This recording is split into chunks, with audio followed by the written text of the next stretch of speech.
Indian origin US Congressman Shri Thanedar has lost his Democratic primary in Michigan, ending his bid to return to the Congress from the district.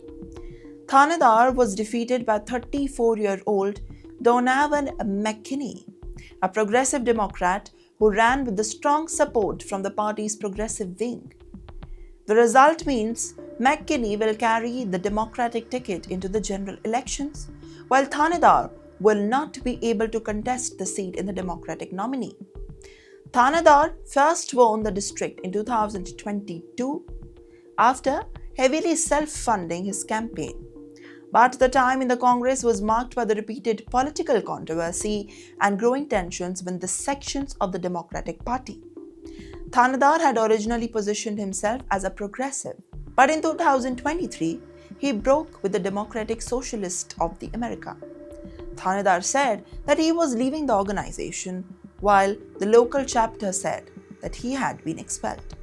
His political positioning later moved further away from the progressive left, including a stronger emphasis on the support of Israel, and an issue where progressive Democrats have often taken a very different position. Thanedar also faced criticism from fellow Democrats after pushing for the impeachment of Donald Trump without backing of a party leadership. However, his political leadership was not entirely damaged.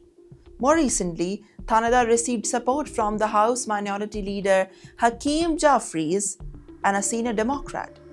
But the primary result shows that the endorsements were not enough. McKinney built his campaign around a very different political message. He spoke about growing up in poverty and then becoming the first person in his family to attend a college. He also attracted me to support from the progressive figures, including Senator Bernie Sanders, Representative Rashida Tlaib, and Michigan Senate candidate Abdul Al-Sayed. And there was another factor. Thanedar's campaign finances became a political issue.